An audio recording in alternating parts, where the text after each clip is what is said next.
So as a gastroenterologist and recent టైమ్స్లో కూడా మన ఒక గట్ హెల్త్ అనేది కూడా వెరీ వెరీ ఇంపార్టెంట్. ఏంటంటే ఆ గట్ హెల్త్ బాగుంటే అన్నీ బాగున్నట్టే మన లైఫ్లో. ఆ హెల్త్ అనేది కూడా మొత్తం బాగుంటుంది, వేరే అవయవాలు కూడా అన్నీ దాని కరెక్ట్ ఫంక్షన్ అనేది కూడా జరుగుతూ ఉంటుంది అంటారు. సో గట్ హెల్త్ నిజంగా అంత ఇంపార్టెంటా? గట్ హెల్త్ అనేది యూజువల్‌గా ఒకప్పుడులా లేదండి. గట్ హెల్త్ ఒకప్పుడు ఇంట్లో ఫుడ్ ఎక్కువ తినేవాళ్ళు. మన చిన్నప్పుడు గానీ, అందరూ పిల్లలు గానీ, బయట ఫుడ్ ఎక్కువ ఉండేది గాదు. ఇప్పుడు ద మొమెంట్ ఈ ఫుడ్ డెలివరీ యాప్స్ అన్నీ వచ్చేసిన తర్వాత పిల్లలకి ఏ టైంలో ఏది కావాలంటే అది యూజువల్లీ ఔట్ సైడ్ ఫుడ్ వచ్చేస్తుంది. సో, ఒకప్పుడు చక్కగా ఇంట్లో ఫుడ్ తినేవాళ్ళు. అప్పుడప్పుడు వారానికి ఒక్కసారో రెస్టారెంట్‌కెళ్ళేవాళ్ళు, బయట తినేవాళ్ళు. Okay. That's a different thing. ఇప్పుడు గట్ హెల్త్ సరిగ్గా ఉండాలంటే మనం తినే ఫుడ్ సరిగ్గా ఉండాలి. రైట్. మనం తినే ఫుడ్‌లో క్వాలిటీ కన్నా కూడా టేస్ట్‌కి ఇంపార్టెన్స్ ఉన్నప్పుడు వాళ్ళు ప్రిపేర్ చేసేవాళ్ళు కూడా దీని టేస్ట్ ఎక్కువ ఉండాలి, ఏది కలిపినా పర్వాలేదు అన్నట్టు ఉంటారు. సో, ఆబ్వియస్లీ వాళ్ళకి వాళ్ళ సేల్ ఇంపార్టెంట్. రైట్. వాళ్ళకి మన health is not important. But ఇంట్లో మన మదర్ ప్రిపేర్ చేశారనుకోండి, వాళ్ళకి టాప్ ప్రియారిటీ ఏముంటుంది, మన హెల్త్ బాగుండాలి, కొంత టేస్ట్ ఉండాలని రెండూ ఉంటాయి. యా. ఆ ప్రేమ అనేది ఉంటుంది, వీళ్ళ ఆరోగ్యం అనేది ఉంటుంది. అది అవుట్ సైడ్ ఫుడ్ డెలివరీ యాప్స్లో అది ఉండదు. కాబట్టి మనం చెత్త అంతా తినేసరికి ఇప్పుడు గట్ హెల్త్ చాలా మంది గ్యాస్ గ్యాస్ గ్యాస్ గ్యాస్ అని ఉదయం లేస్తే గ్యాస్, అందరూ సర్వసాధారణం అయిపోయింది సార్ అదైతే. అంతా గ్యాస్ మయం లాగా అయిపోయింది ప్రపంచం అంతా. అందరూ సార్ గ్యాస్ అంటారు, లేదంటే తేపులు అంటారు, లేదంటే కింద నుంచి అంటారు, లేకపోతే ఉబ్బరం అంటారు. ఇంకా విచిత్రమైన కంప్లైంట్లు. అంటే మనం విచిత్రమైన ఫుడ్లు తిన్నప్పుడు అన్ని టెక్స్ట్ బుక్లో డిస్క్రైబ్ చెయ్యని కంప్లైంట్స్తో వస్తుంటారు. ఓకే. ఎందుకంటే టెక్స్ట్ బుక్లు పేషెంట్లు చూసి రాస్తారు. యా. కాబట్టి బుక్లో ఉన్నదంతా పేషెంట్లో ఉండాలనుకుంటే ఉండదు. ఎందుకంటే ఈ బుక్కులు రాసే టైంలో ఈ ఫుడ్ డెలివరీ యాప్లు లేవు. ఓకే. కాబట్టి ఇప్పుడు వచ్చే కంప్లైంట్స్ అన్ని చూస్తుంటే ఇంకా విచిత్రమైన కంప్లైంట్లు వస్తున్నాయి. ఇప్పుడు బుక్స్ కనుక రాస్తే, అంటే అప్పుడు బుక్స్ సుమారు ఒక 1000 పేజెస్ అప్రాక్సిమేట్ మనం అనుకున్నాం. అంటే ఇప్పుడు సుమారు ఒక 50,000 పేజెస్, 1,00,000 పేజెస్ పెట్టుకొని బుక్ పెట్టుకొని ఇంత పెట్టి తిరగాలి. రోజుకి బుక్కుల సైజ్ పెరిగిపోతుంది. So but okay, gut health is very important. మన పేగులో ఆల్మోస్ట్ ట్రిలియన్స్ ఆఫ్ బ్యాక్టీరియా ఉంటాయండి. They are all good bacteria, మనకి హెల్ప్ చేస్తూ ఉంటాయి. మనకి కొన్ని హార్మోన్స్ని తయారు చేస్తాయి, మనకి కొన్ని ఇమ్యూనిటీ పవర్ని పెంచే బ్యాక్టీరియా ఉంటాయి. They are symbiosis. ఇప్పుడు మనకి కొన్ని బ్యాక్టీరియా, మనకి చాలా మంచి బ్యాక్టీరియా ఎక్కువ ఉండాలి. సో కొన్ని చెడు బ్యాక్టీరియా కూడా ఉంటాయి. ఒక్కోసారి మనం అన్హెల్దీ ఫుడ్ ఎక్కువ తింటా ఉంటే ఆ చెడు బ్యాక్టీరియా పెరగటం వల్ల మనకి రకరకాల వ్యాధులు, క్రాన్స్ అని, అల్సరేటివ్ కోలైటిస్లు అని రకరకాల జబ్బులు రావచ్చు. గ్యాస్ సమస్య అని, ఐబిఎస్ అని రకరకాలు. So gut health is very important. And stress వల్ల కూడా ఒకప్పుడు కన్నా ఇప్పుడు స్ట్రెస్ లెవెల్స్ పెరుగుతుంది. ఆ స్ట్రెస్ లెవెల్స్ పెరగటం వల్ల వాళ్ళకి స్ట్రెస్ ఎప్పుడైతే పేగులు కదలికలు ఇష్టం వచ్చినట్టు జరుగుతాయి. సార్ అది ఎమోషన్స్కి సంబంధించి మరి ఇక్కడ అంటే దానికి దీనికి లింక్ ఎలా పడుతుంది సార్? అంటే ఇప్పుడు మీరు ఎప్పుడైనా ఒక పిల్లల్ని భయపెట్టారు అనుకోండి, సడన్ గా ఇది పోసేసుకుంటారు. అవునా? నడిచిపోయింది అంటారు. ఇది కూడా అవుతుంది. అంటే వాళ్ళు భయపెడితే పేగులు కదులుతాయి. ఓకే. సో పేగుల movements are related to stress. Okay. So there is everything is interrelated. ఇప్పుడు మన ఏలు కదిలించాలనుకోండి, మన బ్రెయిన్ నుంచి ఒక సిగ్నల్ వస్తుంది. ఇట్ ఈస్ సొమాటిక్ అన్నమాట. మన పేగులు నేను కదిలిస్తానంటే కదలవు అవి. They are autonomic nervous system కంట్రోల్లో ఉంటాయి. అటానమిక్ నర్వస్ సిస్టమ్ కంట్రోల్ అంటే 10 నిమిషాలకు ఒకసారి, 20 నిమిషాలకు ఒకసారి దాని మూమెంట్ ఇలా ముందుకి పేగులు కదలికలు అనేది వస్తుంటాయి. అవి స్ట్రెస్ని బట్టి ముందుకి వెనక్కి వెళ్తుంటాయి, ఇష్టం వచ్చినట్టు కదలికలు ఉంటుంటాయి. So stress is one important thing which impairs the gut health apart from latest outside food epidemic. అంటే అవుట్ సైడ్ ఇక అది మీరు ఆ టర్న్ ఓవర్స్ చూస్తే మైండ్ బ్లాక్ అయిపోవాల్సిందే. ఫుడ్ డెలివరీ యాప్స్ రీసెంట్ టైమ్స్లో అయితే వాళ్ళు రికార్డ్ బ్రేక్ చేస్తున్నారు సార్. అంటే మోస్ట్ ప్రాఫిటబుల్ జాబ్ అన్నట్టు కూడా అసలు యాప్స్ అనేది కూడా తయారైపోయి. ఏంటంటే ఇప్పుడు మీరు ఒక్క ఇంట్లో ఒక పూటకి ఒకళ్ళు ఒక రెస్టారెంట్లో ఆర్డర్ పెట్టుకోవట్లే, నాకు ఇది ఇక్కడ కావాలి, నాకు ఇది ఇక్కడ కావాలి. ముగ్గురు బాయ్లు వచ్చి డెలివరీ చేసే టైమ్స్ కూడా ప్రతి ఇంట్లో మీకు I don't think any one is exception. ఎవరింట్లో అయినా కానీ ఒకళ్ళు ఉంటే ఒకళ్ళు పెట్టుకుని దాన్ని అడ్జస్ట్ అయి తిందాం అని కూడా ఉండట్లేదు. నాకు ఇది కావాలి, నాకు ఇక్కడ ఇది కావాలి, ఇద్దరు పెడుతున్నారు. అనవసరంగా ఎక్కువ అయిపోయి మిగిలిపోతుంది కదా అని ఇంట్లో వాళ్ళందరూ ఎవరో ఒకళ్ళు తినేసి ఇంకా పాడు చేసుకుంటున్నారు. అంటే ఈరోజే సో యూజువల్గా నేను బ్యాచులర్, మా డాడ్ వచ్చారని చెప్పేసి ఉన్నాను. సో బ్యాచులర్స్ ఉన్నప్పుడు కుక్ చేసుకోవడం అనేది కూడా కొంచెం కష్టం, వర్క్ చేసుకుంటా అలా అని బయట నుంచి ఫుడ్ అనేది కూడా తీసుకురావడానికి మా డాడ్ వెళ్ళారు. వెళ్తే నియర్లీ 4 to 5 ప్లేసెస్ దగ్గరికి వెళ్తే యూజువల్గా అంటే ఎక్కువ పీపుల్ వచ్చి పర్చేస్ చేస్తూ ఫుడ్ ఎక్కడికి వెళ్ళినా కానీ అంతే ఉన్నారు. అంటే ఇంట్లో వండుకోవడం అనేది మానేశారా కంప్లీట్గా. ఈవెన్ ఫ్యామిలీస్ అయినా కానీ అందరూ వచ్చి బయట తినడము. ఒకప్పుడు బయట తినడం అనేది వీక్లోనో మంత్లోనో సరదాగా వచ్చి తినేవాళ్ళు, కానీ ఇప్పుడు అది అలవాటుగా మారిపోయింది. ఇది ఎంతకాలం అనేది బాగుంటుంది అంటే దాన్ని ఎవరు హెల్ప్ చేయలేమండి. ఎందుకంటే ఆడుతూ పాడుతూ కుక్ చేస్తూ అందరూ కూడా ఈ వర్క్ స్ట్రెస్ ఉంటుంది. వాళ్ళ వర్క్ దేంట్లో అయినా వర్క్ 7-8 గంటలు పనిచేసి వాళ్ళు వెళ్ళి కుక్ చేసుకోవాలనుకున్న చాలాసార్లు ఉమెన్ కూడా వర్క్ చేస్తూ ఉంటారు. ఒకప్పుడులాగా లేదు. ఇప్పుడు వైఫ్ హస్బెండ్ ఇద్దరు జాబ్ చేస్తున్నారు అనుకోండి, పిల్లలకి కుక్ చేసి పెట్టాలంటే అంత ఈజీ జాబ్ కాదు. ఓకే. సో ఉమెన్ చాలా నలిగిపోతూ ఉంటారు. అటు జాబ్ చూసుకోలేక, ఇటు ఇంట్లో ఫ్యామిలీని మేనేజ్ చేయలేక, ప్లస్ ఇవన్నీ మంచిగా వండి పెట్టినా టేస్ట్ కొద్దిగా తగ్గిందని వీళ్ళు మళ్ళీ బయట ఆర్డర్ పెట్టుకుంటారు. ఎటు తిప్పినా కానీ మళ్ళీ బయట నుంచి ఒక ఫుడ్ రావాల్సిందే. ఇప్పుడు పిల్లలకి మంచి హెల్దీ అని చెప్పి చేయగలం, కానీ వాళ్ళ వెనకాల తిరిగి పెట్టాలంటే ఒకప్పుడు పిల్లలకి గంట సేపు తిరిగి పెట్టేవాళ్ళు నోట్లో.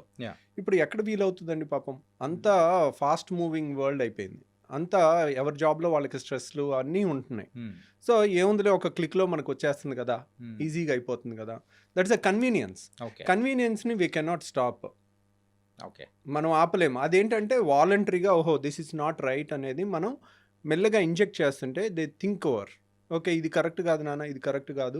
వారానికి ఒక రోజు అని ఒక ఫ్యామిలీలో rule, family head mother father ఒక రూల్ పెట్టుకున్నారనుకోండి, ఓకే సమ్టైమ్స్ పిల్లలు వింటారు. మెల్లమెల్లగా అలాంటి అలవాటు చేస్తే యూజువల్గా అలాంటి డిసిప్లిన్ ఫ్యామిలీస్ కూడా చాలా ఉంటున్నాయి, బయట ఫుడ్ ఎక్కువ వద్దు అని. సో కానీ దాన్ని ఆపటం అంత ఉప్పెన్లాగా మీద పడిపోతూ ఉంటుంది. It's not easy thing. Sir recent టైమ్స్లో కూడా కొన్ని బయట వింటున్నది ఏంటంటే హాస్టల్స్లో పెట్టే కొన్ని ఫుడ్స్ కొంచెం హైజీనిక్గా లేకపోవడంతో సో వాళ్ళు ఏంటంటే ఆ కడుపు నొప్పి, ఆ గ్యాస్ అనేది కూడా ఎక్కువ ఉండడం, ఇంతవరకు ఆ తేపులు ఒకటేమైనా రావడం అండ్ ఇలా బోలెడన్ని ఇష్యూస్తో కూడా వచ్చేసి ఒక ట్యాబ్లెట్ అనేది వేసేసుకుంటారు. అప్పటికేమో కొంచెం సర్దుమణిగిపోతుంటుంది అండ్ కొన్ని శాషెట్స్ వస్తాయి వాటర్లో వేసేసుకొని తాగడం. సో ఇది రెగ్యులర్గా చేస్తూ ఉన్నారనుకోండి, ఎక్కువ డ్యామేజెస్ అయ్యే అవకాశాలు ఉంటాయంటారా? అంటే ఇప్పుడు చూడండి, ఒకప్పుడు కూడా మన పెద్దవాళ్ళు అనేవాళ్ళు వేరే వాళ్ళు బాగుపడుతున్నారంటే అసూయ పడేవాళ్ళు, ఈర్చే వాళ్ళకి వీడి కడుపు మంట వస్తుందని అంటారు. అర్థమైంది? అవును, కడుపు మంట, నీకేంటి కడుపు మంట అంటారు. అంటే వేరే వాళ్ళ మీద నెగిటివ్ ఫీలింగ్ లో కూడా మన బాడీలో యాసిడ్ ఎక్కువ ప్రొడ్యూస్ అవుద్ది. సో యాసిడ్ ఎక్కువ ప్రొడ్యూస్ అయితే ఏమవుతుంది, అల్సర్స్ ఫామ్ అవటం, ఎసిడిటీ ఫామ్ అవటం, తేపులు ఎక్కువ రావటం, ఇవన్నీ కూడా ఉంటాయి. సో అలాగే ఇప్పుడు అన్హెల్దీ ఫుడ్ ఉంటుంది, స్ట్రెస్ ఉంటుంది, స్ట్రెస్లో కూడా యాసిడ్స్ ఎక్కువ ప్రొడ్యూస్ అవుతాయి. సో కంటెంట్ అట్లీస్ట్ మంచి కంటెంట్ తిన్నాం అనుకోండి, మన ట్రెడిషనల్ మీల్ ఎలా ఉంటుంది, ఒక కూర అన్నం, ఒక పప్పు అన్నం, ఒక పెరుగన్నం, అన్నీ చక్కగా ఫినిష్ చేసుకుని లాస్ట్కి పెరుగన్నంతో ఫినిష్ చేస్తాం. పెరుగులో ఏముంటాయి, లాక్టోబాసిల్లస్ ఉంటుంది. లాక్టోబాసిల్లస్ అంటే అది నైట్ అంతా తోడుపెట్టిన పెరుగు ఉంటుంది కదా, దాంట్లో కొన్ని గుడ్ బ్యాక్టీరియా ఉంటాయి. ఆ లాక్టోబాసిల్లస్ అనేది చాలా మంచిది గట్ హెల్త్కి. మన మంచి బ్యాక్టీరియాని బాడీలో పెంపొందిస్తుంది. ఇలాంటివి మన ట్రెడిషనల్ ఫుడ్ కొంచెం టేస్ట్ తగ్గినా దానికి అడ్జస్ట్ అయ్యి ఉంటే కనుక యూజువల్గా మన గట్ హెల్త్ ఇంప్రూవ్ అవుతుందండి. ఒకప్పుడు మా చుట్టాల్లో ప్రొఫెసర్ వెంకటేశ్వరరావు గారు అని ఉన్నారు. He was a very famous scientist అనమాట. ఓకే. ఆయన చెప్తా ఉంటారు, ఆయన హీఈస్ ఇంటూ 75 అలా ఉంటుంది. ఆయన చెప్తా ఉంటారు, మా చిన్నప్పుడు మేము సద్దన్నం తినేవాళ్ళం, అసలు ఎంత టేస్టీగా ఉండేదో రవి అని ఆయన డిస్క్రైబ్ చేస్తుంటే అయ్యో ఐఎమ్ మిస్సింగ్ సంథింగ్ అని అనిపిస్తూ ఉంటుంది. ఇప్పటికైనా కానీ ఉదయం వెళ్ళి ఈ టిఫిన్లు ఇడ్లీలు ఏమీ లేవు, ఉదయం వెళ్ళగానే మాకు ఇంత సద్దన్నం పెడతావా అని అనేవాళ్ళం. వాళ్ళు ఆ చేసే ప్రాసెస్ని అంతా అదొక ఫ్యాసినేటింగ్గా చెప్తారు. That is also fermented food. Night పెట్టేసి అండ్ మార్నింగ్ తినడం. ఎప్పుడైతే ఫెర్మెంట్ చేస్తామో ఇప్పుడు చూడండి దోశ Hmm. పిండి ఉంటుంది. యా మీరు ఈ రోజు రుబ్బి ఈ రోజు దోశ వేయండి టేస్ట్ ఉండదు. అవును.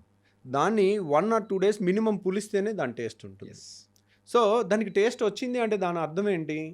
Good thing for our health అనే దానికి కొంచెం టేస్ట్ కూడా ఒక్కోసారి పెరగచ్చు అంటే దానికి. యా సో అదే కంటెంట్ ఏం లేదు ఒక రోజు ఆగితే ఆ ఫెర్మెంటేషన్లో గుడ్ బ్యాక్టీరియా వచ్చి మన హెల్త్కి ఇంప్రూవ్ చేసే అవకాశం ఉంటుంది. Okay okay. సో అలాంటివన్నీ మన పాత ట్రెడిషన్స్ అన్నీ కూడా అందరం మర్చిపోతా ఉన్నాము.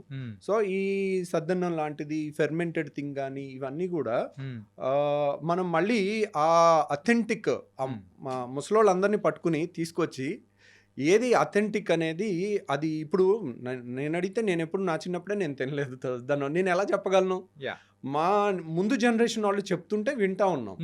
సో కానీ ఇప్పుడు అథెంటిక్ చేసేవాళ్ళు ఎక్కడో ఏళ్ల మీద లెక్క పెట్టచ్చు. వాళ్ళని తీసుకొచ్చి దాన్ని తయారు చేయించి దాన్ని ప్రాపగేట్ చేస్తే ఇప్పుడు మంచి తోడేస్తే మంచి టేస్ట్ పెరిగి వస్తుంది. అట్లాగే ఆ సద్దన్నంలో కూడా వేసే కంటెంట్ స్టార్టర్ ఉంటుంది. స్టార్టర్ని రోజు ఆ గంజిలోంచి తయారు చేస్తారు. అది ఓకే. గంజిని వార్చి గంజిని పులవబెట్టి దాంట్లో వచ్చే బ్యాక్టీరియా ఉంటుంది. పెరుగులో ఉండే బ్యాక్టీరియా వేరు, దాంట్లో ఉండే బ్యాక్టీరియా వేరు. సో ఆ స్టార్టర్ నుంచి తయారు చేయటం అనేది ఇప్పుడున్న వాళ్ళలో ఎంతమంది చెప్తారు ఇది సద్దన్నం అని, కానీ ఆ అథెంటిసిటీ అనేది రియల్గా మళ్ళీ మనం రీడిస్కవర్ చేసుకోవాల్సిన టైం వచ్చింది మన గట్ హెల్త్కి. ఆ టేస్ట్ని కూడా మిస్ అవ్వకుండా వాళ్ళు ఇప్పటికీ ఆయన చెప్తూ ఉంటే ఆయన ఫేస్లో ఆ ఎక్సైట్మెంట్, మా చిన్నప్పుడు ఇలా తినేవాళ్ళం, సద్దన్నం పెడితే ఎంత ఆనందంగా తినేవాళ్ళం అని చెప్తా ఉండేవాళ్ళు. సింపుల్గా మన ఇమాజినేషన్లోకి వెళ్తున్నాం, ఆ తింటున్న ఫీలింగ్ ఆ ఫీలింగ్ అనేది వచ్చేస్తూ ఉంటుంది. ఓకే సార్, ఈ ఫుడ్స్ విషయానికి వచ్చాం కాబట్టి ఫుడ్స్ విషయంలో మెయిన్గా మన హైదరాబాద్ డిసీస్ అనే కాదు, ఇప్పుడు ప్రెజెంట్ ఉన్న ట్రెడిషన్ ప్రకారం అయితే అందరూ కూడా biryani is very common thing. బిర్యానీలో లాట్ ఆఫ్ మసాలాస్ అన్నీ ఉంటాయి. దాంతోపాటు కాంబినేషన్గా ఒక బ్లాక్ కూల్ డ్రింక్ అనేది కూడా యూస్ అంటే తాగుతూ ఉండే అవకాశాలు అనేది కూడా ఎక్కువ ఉంటుంది. ఈ రెండింటి కాంబినేషన్ సో మన గట్ హెల్త్కి ఏమైనా ప్రాబ్లం తెస్తుందా? సో బిర్యానీస్ వల్ల మన ప్రాబ్లం తెస్తుందా అంటే యూజువల్గా వన్స్ ఇన్ ఎ వీక్ తిన్నాం అనుకోండి, ఓకే, ఇట్స్ ఓకే.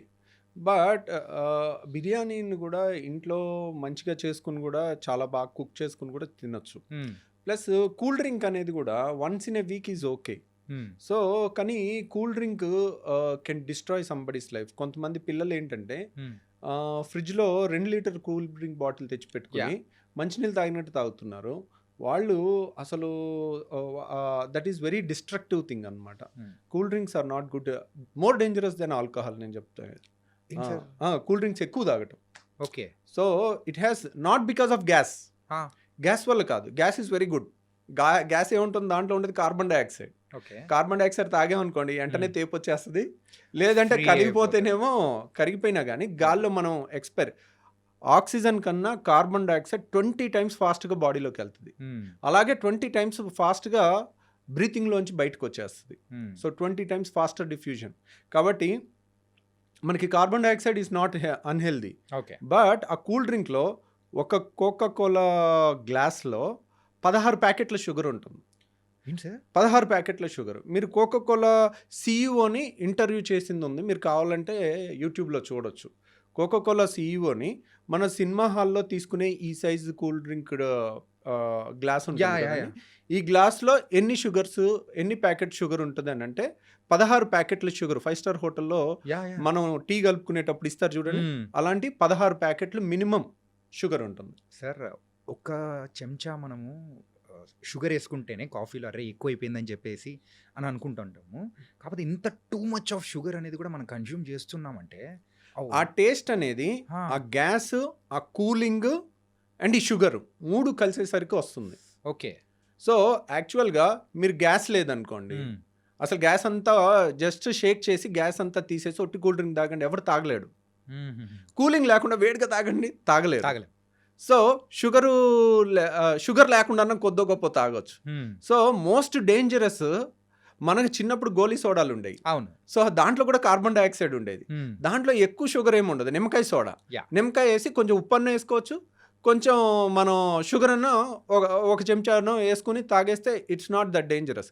కానీ ఇప్పుడున్న వాటిలో ఆ కాన్సన్ట్రేషన్ పెంచి కాంపిటీషన్లో మా దాంట్లో ఎక్కువ ఎఫెక్ట్ అంటే మా దాంట్లో కిక్ ఎక్కువ, దీంట్లో కిక్ ఎక్కువ, దాంట్లో ఏం కలుపుతాం ఇమ్మెటీరియల్, మన సేల్ ఎంత అయింది అనేది ముఖ్యం. రైట్. అది రిజల్ట్స్ అనేదే వాళ్ళకు సేల్ వాళ్ళకి రిజల్ట్స్. కావాల్సిందండి. ఇప్పుడు ఒక కంపెనీ ఒక సీఈఓని ఎంప్లాయ్ చేసింది అనుకోండి, ఏం చూస్తుంది? లాస్ట్ ఇయర్ ఎంత టర్న్ ఓవర్, నువ్వు ఇయర్ ఏం చేసావు, నువ్వేం పొడిచావు, యా ఎప్పటి నుంచో ఉన్నది, నువ్వు ఏ విధంగా దీన్ని పెంచావు, అంతే కదా అడిగేది వాళ్ళని. నువ్వు ప్రపంచంలో ఆరోగ్యాన్ని నువ్వు పెంచావని కంపెనీ అడుగుతుందా? అడగదు. మల్టీనేషనల్ కంపెనీస్కి అస్సలు అడగదు. కాబట్టి నువ్వు లాస్ట్ ఇయర్ టార్గెట్ ఎంత, ఈ ఇయర్ టార్గెట్ ఎంత పడింది, ఎంత పెరిగింది, నువ్వేం చేసావు, అంతే అడుగుతారు. కానీ మన దాంట్లో ఎంత హెల్త్ చేసావు, ఎంత హెల్త్ సొసైటీకి ఇస్తున్నావు, అది అడగరు.